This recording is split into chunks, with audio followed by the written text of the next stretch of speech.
Good afternoon, everyone. My name is Jordan Pruitt. I serve as the Associate Director of Special Events for the Office of Alumni Affairs here at the University of Tennessee. And it is my pleasure today to be joined by Dr. Sarah Hillyer and Debby Jennings, who are joining us today to talk about Title IX and the 50th anniversary of Title IX, actually, which seems wild and way too short. But we are excited today to start that conversation with Debby and Dr. Sarah, who are going to share more about the history of Title IX and their involvement with Title IX and seeing that play out through their time at the University of Tennessee. And so they are both the experts here today, and I'm quickly going to send myself away and let the two of them chat it out.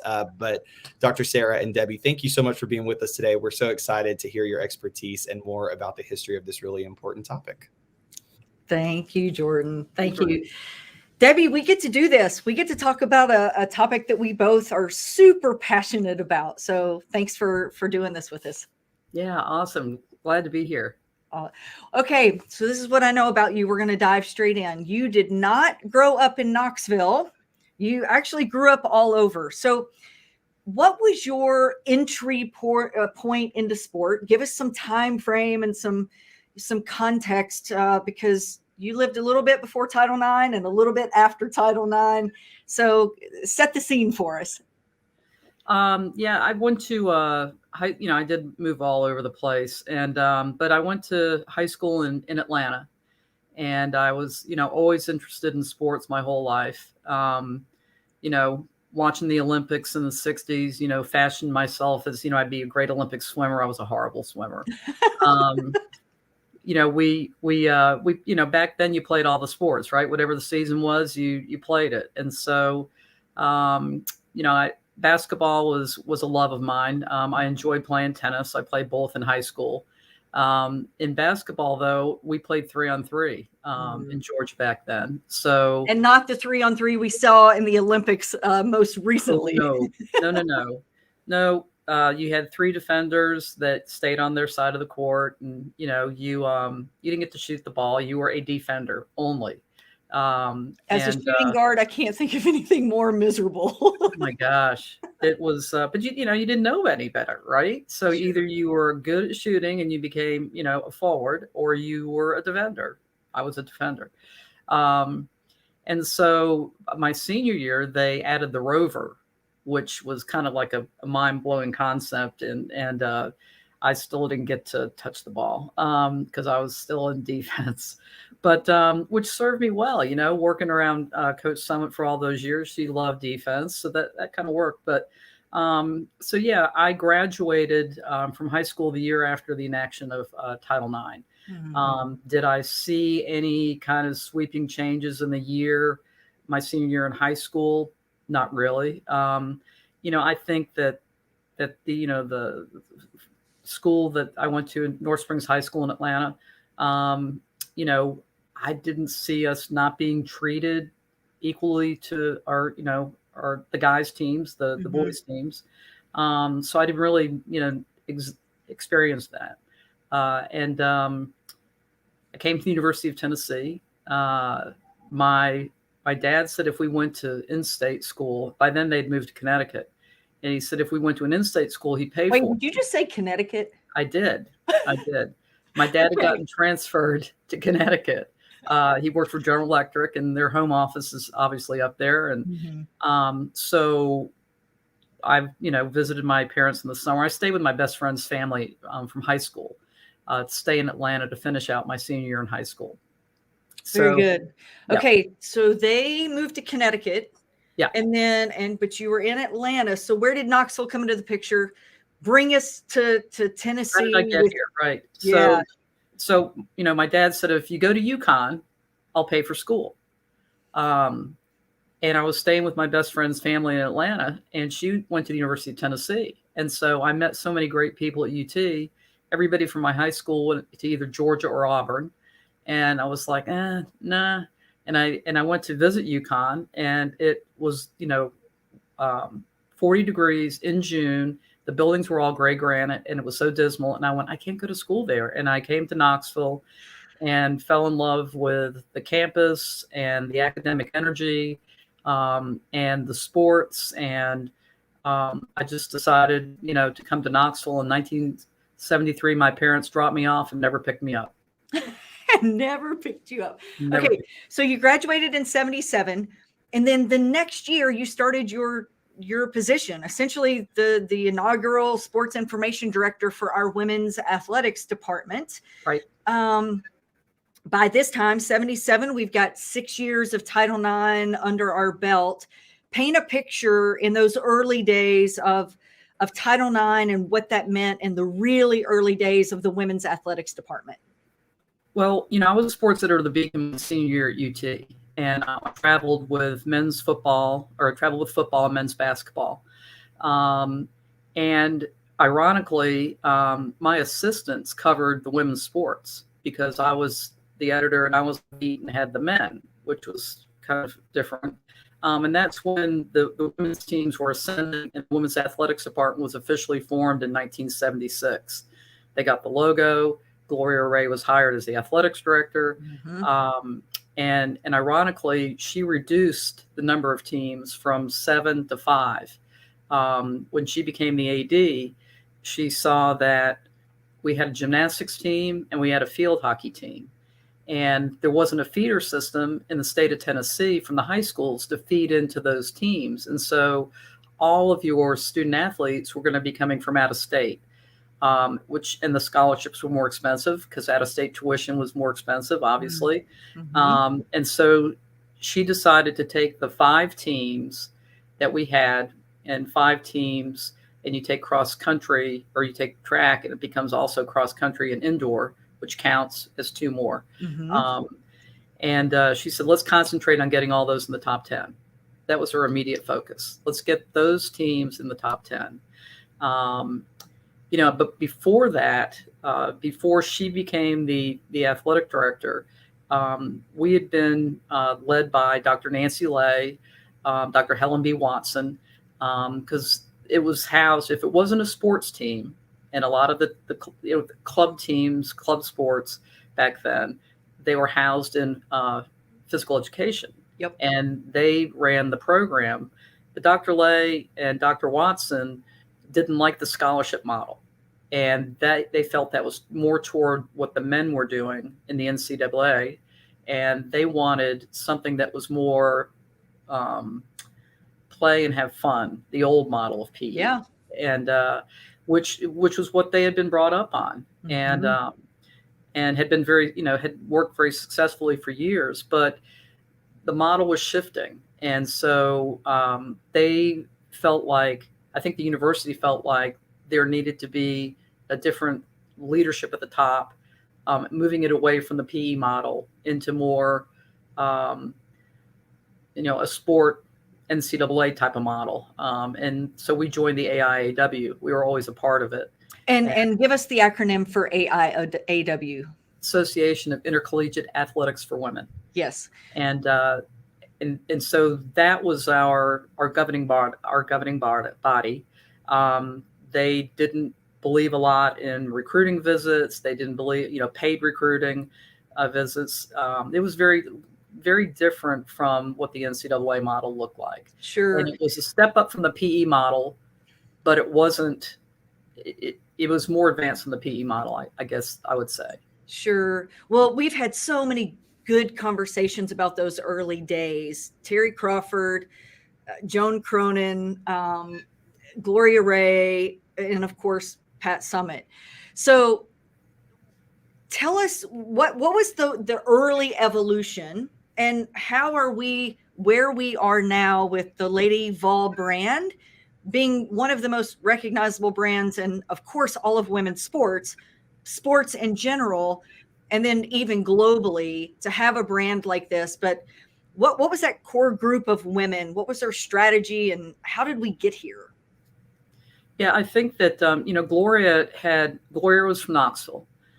She had taught high school in Florida, coached basketball, had been at the university or Mississippi University for Women, mm-hmm. and had been the basketball and the tennis coach there, and also the assistant athletics director. So when she came to us, she knew Knoxville. She knew the love of the Vols. She knew how to be an administrator. That was kind of, innate in her. And she knew coaching. And so she had, kind of like the trifecta of things that you want in an individual. And she was a good people person too. So I think she saw how for us to grow, and to pull our own weight, and to, form a booster club, go out and get people to donate to the program. A story that I like to relate is, and Pat was very instrumental in this, and this was pre-Gloria. When Pat became the coach here, she came here as a graduate assistant because Margaret Hudson was taking a sabbatical and had left after a 25-2 season. So Pat comes in as a 21, 22-year-old head coach, following on the heels of a 25-2 season from the year before. And she thought she was there on a 1-year appointment. She was teaching 4 classes, taking 4 classes to get her master's, and training for the Olympics. Training for the Olympics, right? Pan Am Games and the Olympics. But she had a 1-year mindset, and that grew into 35 years or 38 years later. But she knew that she needed to, as she was staying in the role, that she needed to get the university more on board with what she was doing. Mm-hmm. And so she would continually ask, Dr. Reese and Dr. Bowling, Dr. Reese was our chancellor and Dr. Bowling was our president, to please come out to the games and see what was going on. Now, understand, Pat had 50 people at her first game in Alumni Gym, and most of them were custodians and PE folks that were walking through the gym and just sat down to watch the game. And so by the 75-76 season, a year into her time there as coach, she finally got Dr. Reese and Dr. Bowling to come to a game. And it was the Tennessee Tech game. 1,500 people showed up. Now, Alumni Gym probably only held about 2,700 people. And 1,500 people came out. Tennessee Tech was the big, oh yeah, they were ranked in the top 5 in the country every year. Big nemesis. They had crushed us like a month earlier. But Pat asked them, please come and see our team play. It means so much to us. And so 1,500 people are in the gym. It's live. It's crazy. We lose to Tennessee Tech in overtime, 89-84. But I think that kind of set the stage for the excitement they could see from women's athletics, from women's teams. And I think from that point on, I love telling this story because, Dr. Bowling was a little reluctant at first, but, in 1987, we won our first national championship.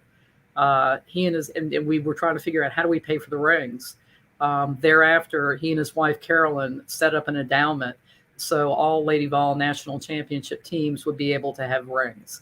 Wow. And of course, the name on the arena at UT is Thompson Bowling Arena, and that's for Dr. Ed Bowling. So they got on board. He and Dr. Reese and later Dr. Joe Johnson and so many others, got on board and supported the efforts of women's athletics and what the Lady Vols were trying to do and what they stood for. Early on, we started with boosters.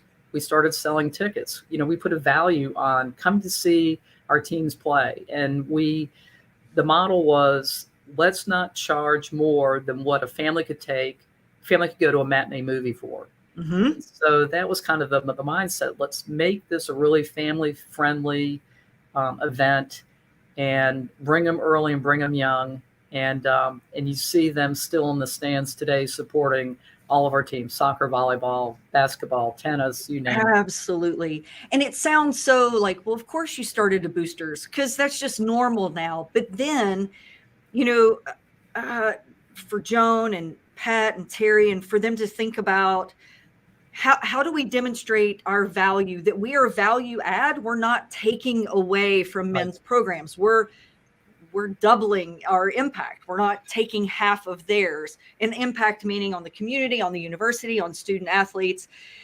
You had so many years to observe all of them and their roles and the ways they were approaching this. And there's kind of the battering ram idea.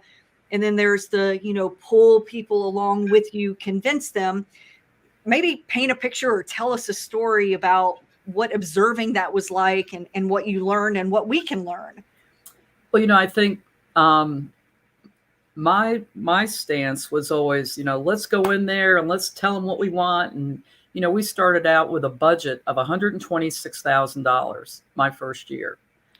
And that was salaries, scholarships, travel, uniforms, the whole 9 yards. For 7 teams? Yes. 100 and what? 27,000? $126,000. Okay. Okay. But we made it work. And if there were, if there was a situation, because we bussed everywhere, and if there was a situation where we needed to fly, or it would have been better to get back or whatever, Gloria would go out and find somebody to donate the money to make that happen, or donate a bus or whatever it happened to be. She worked with a lot of local companies in Knoxville.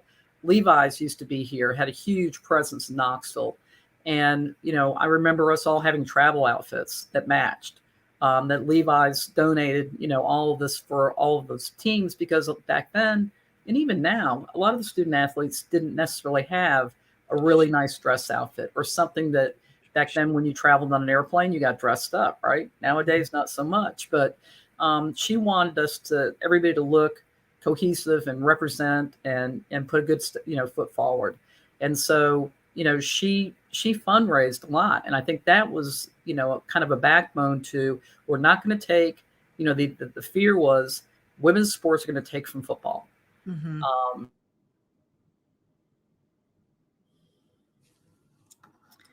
I think we lost Debbie for just a second.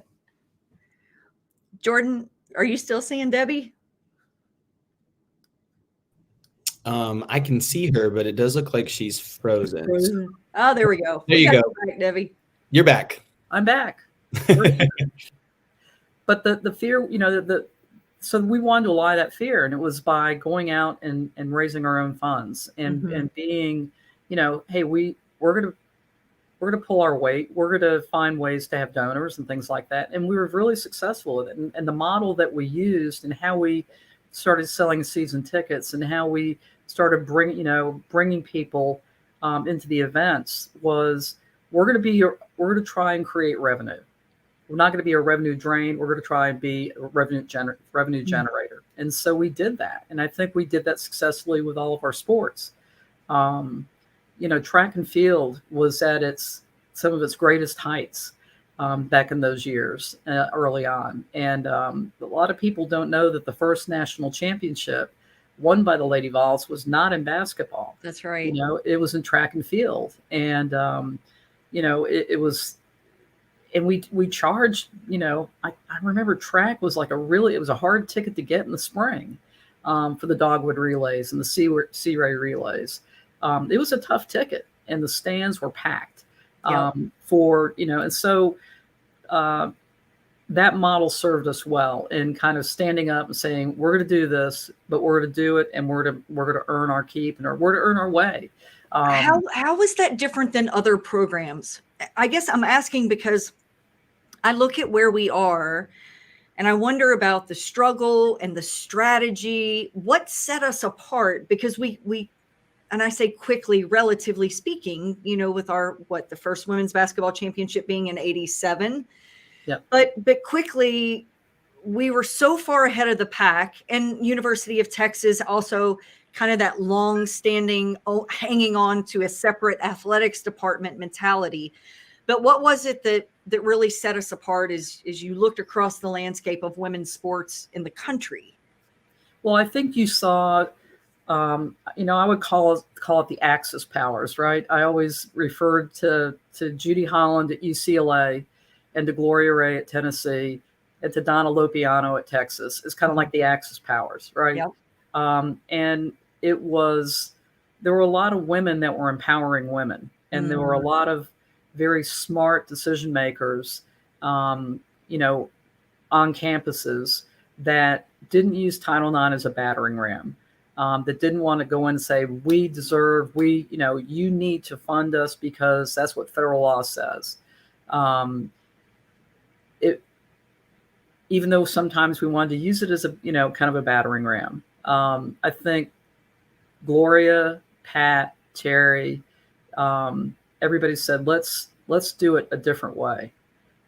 I think they did the same at UCLA. I think they did the same at Texas. Yep. And very early on, UCLA hosted the track and field championships in 1977. They hosted the women's basketball championships in 1978.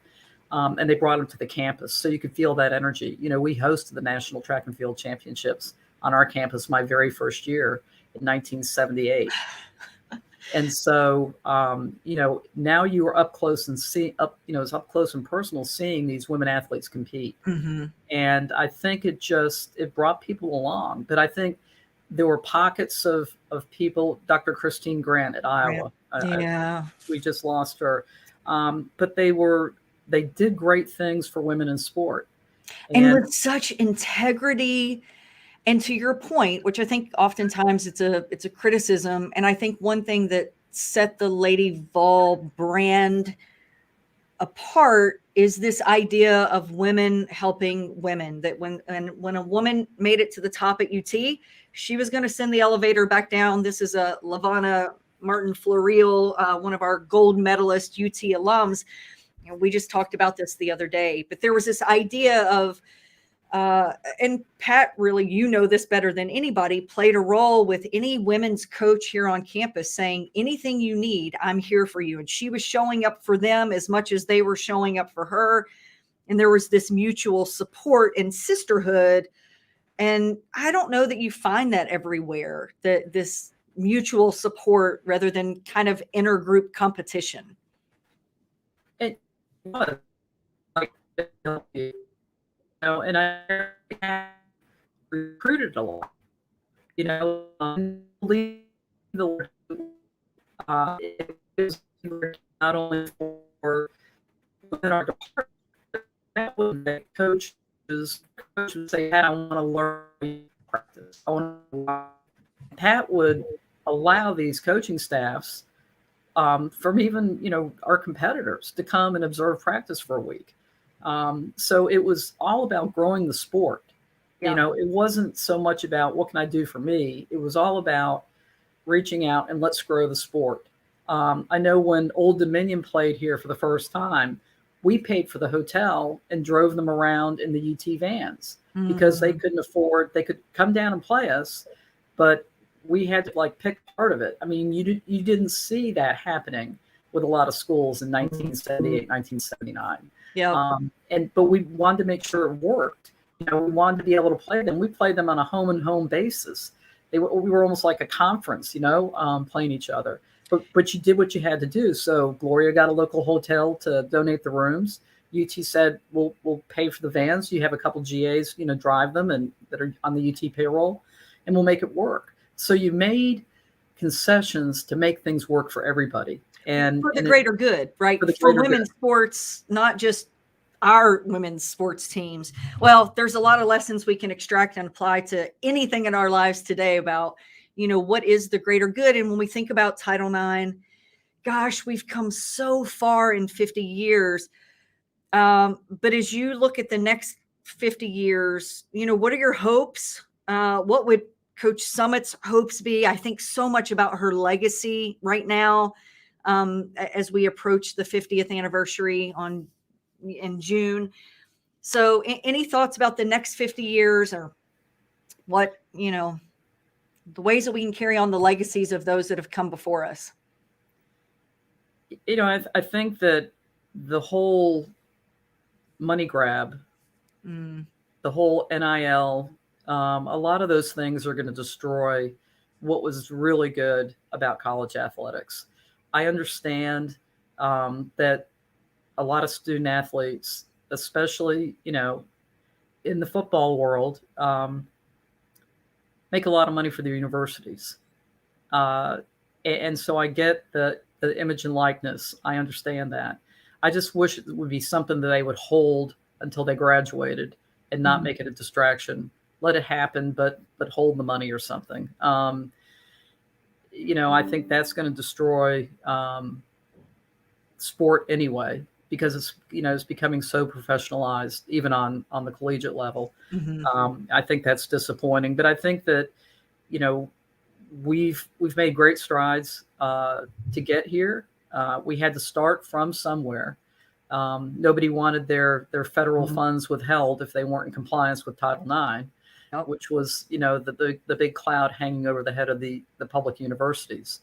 So, I think, working on discrimination in higher education, I mean, we've got to work on discrimination society. I mean, we've got to start here at our level with just ourselves and hope that it works its way through society.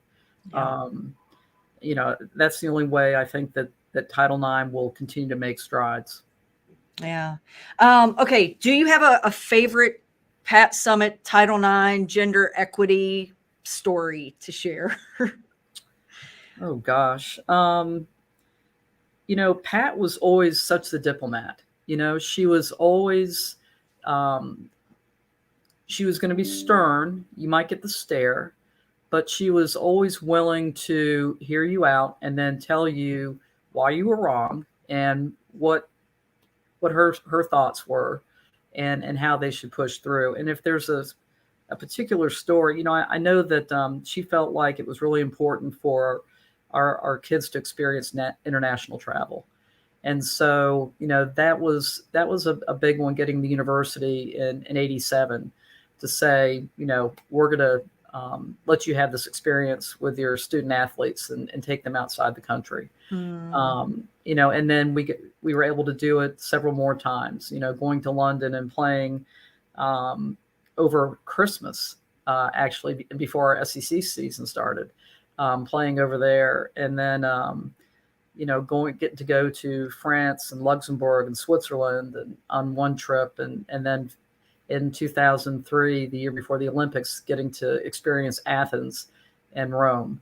And she found, those trips to be so important because she was such a proponent of women's basketball in the international game, because she was our Olympic coach. She'd been our Pan Am coach.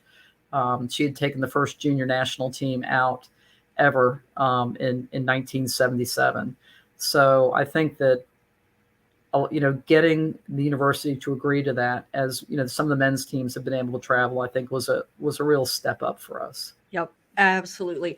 Well, of course, I want to spend time on the international at the Center for Sport, Peace, and Society. We're trying to export in the best way possible the lessons of Title IX, gender equity around the world. And have had the privilege of now working with women to help advance gender equity in their countries, 90 plus countries now, Debbie, if you can believe it. That's amazing. So I could continue to talk about the international impact, but it looks like we had a question come in from Jacob. Thank you for asking this. At the campus level, can we talk more about gender equity moving forward and what we can do to stay ahead of the pack? I think that as we learned from some lawsuits that we had a few years ago, there's still work to be.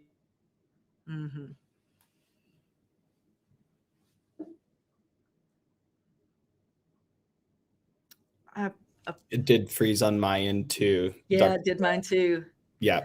Well, I can tell you from some conversations with Debbie recently, until she gets back, that Jacob, from Debbie's perspective, and I don't want to completely speak for her, that there is still work to be done. And that may be why you're asking.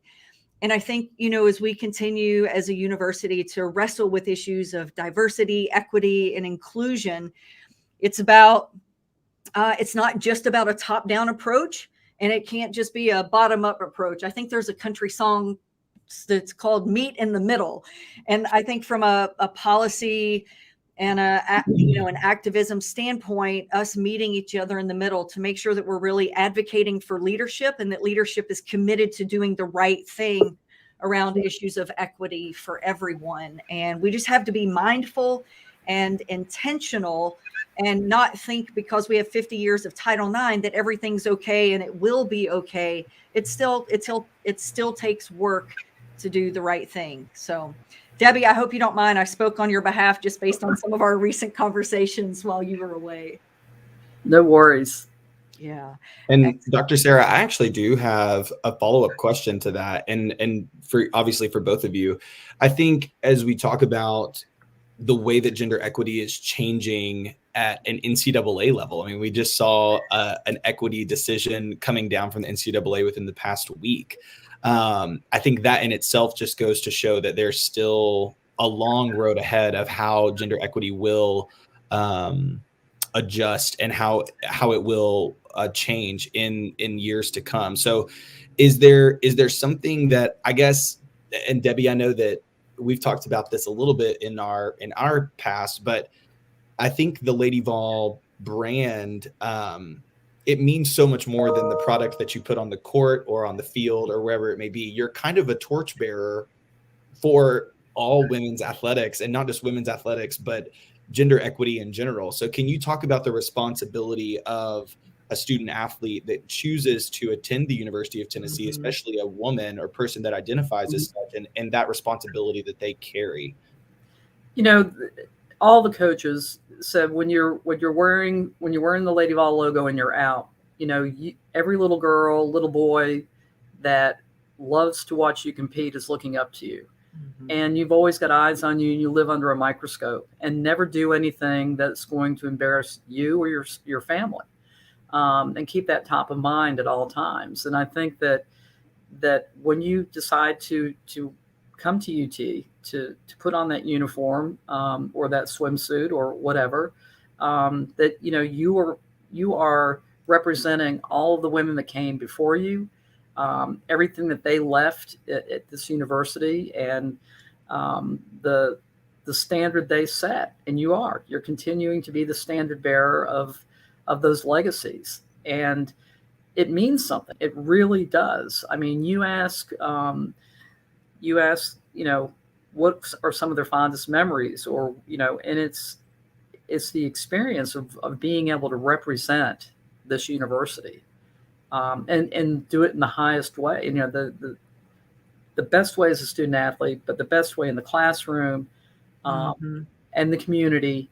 That was always so important. The visibility in the community and doing things right. It's like doing things the right way when nobody's watching. Yep. That was always, and I think that, that continues to be handed down. And if it stays that way, I think there's, the university is going to have great representation from its women athletes far into the future. And some of the women that have gone and done great things since their graduation from UT and made the most of their platforms and gone on, Joetta Clark comes to mind, how many wonderful things she's done in Lavana, Candace Parker and Tamika, and, having student athletes come back and coach, like Allison Ojeda, who lived the legacy as an athlete and now is continuing to bring that legacy forward as a coach. Kelly Jolly Kelly Jolly Harper in the same way. So I think, those that have lived and worked up through the ranks of learning and living those lessons as student athletes, and maybe how much easier it is now for their players than it was for them, perhaps, and see that progress, and then to continue to push that progress forward. I think that's going to be, nothing but good for UT. Yeah.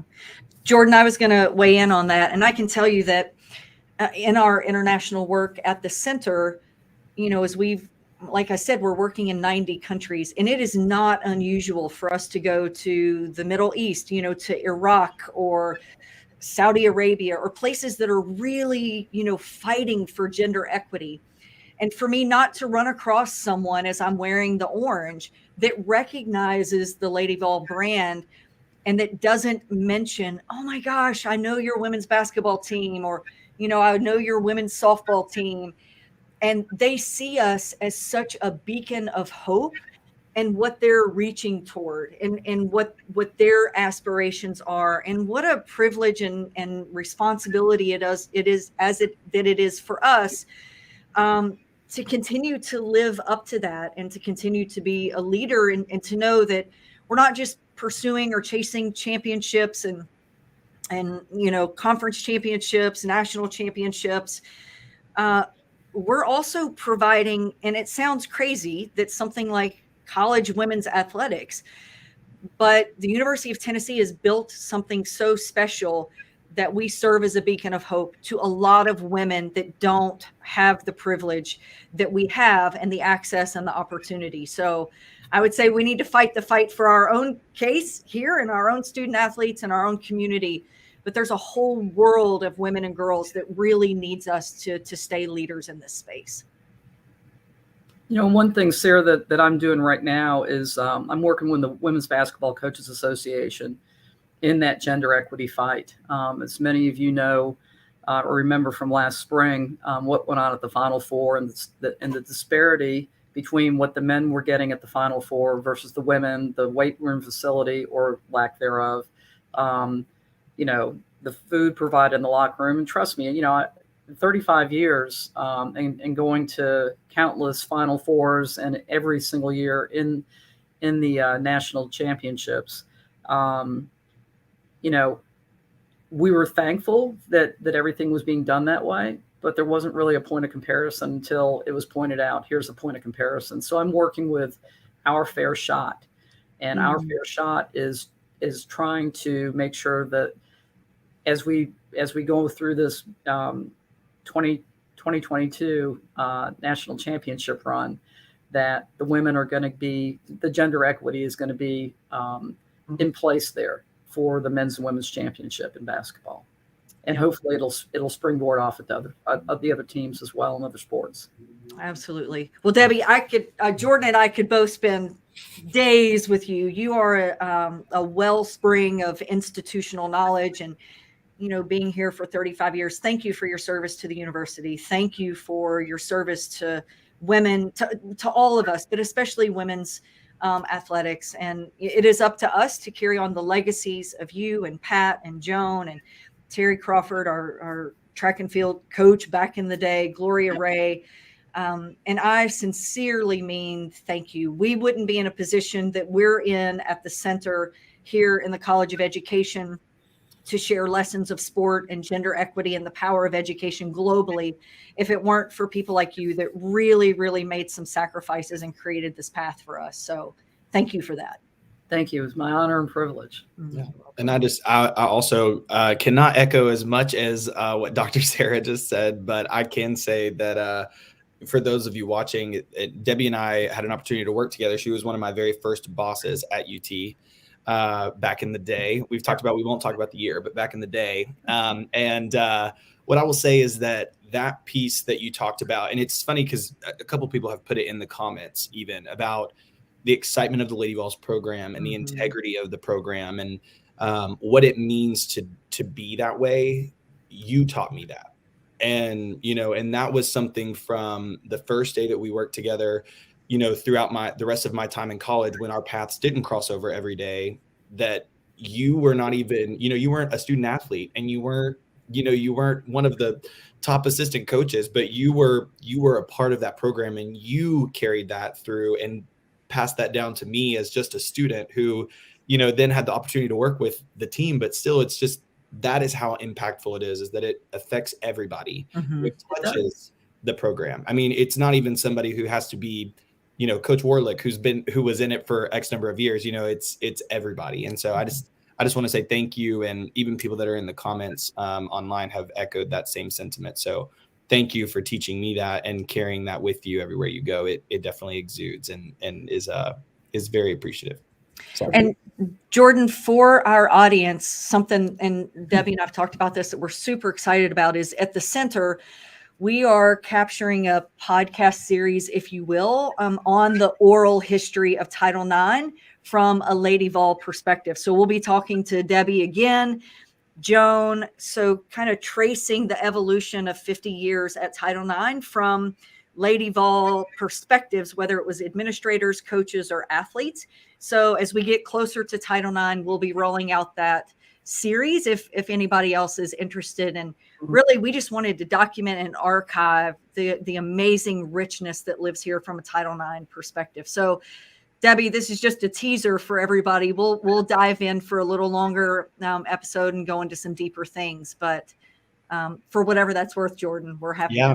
Yeah. Absolutely. Yeah, absolutely. And we obviously can promote that from an alumni perspective as well. So please be on the lookout for that. And Dr. Sarah and I have already talked about future conversations around Title IX, which we hope to bring to you all again. And just want to thank everybody who tuned in today. This will be recorded and live online, as well as on our website, where you can find all of our previous virtual events as well. So just want to make sure we say thank you one more time to Dr. Sarah and Debbie for giving their time today and their expertise. We really appreciate you all and the torchbearers that you all are for the university. So thank you so much to both of you.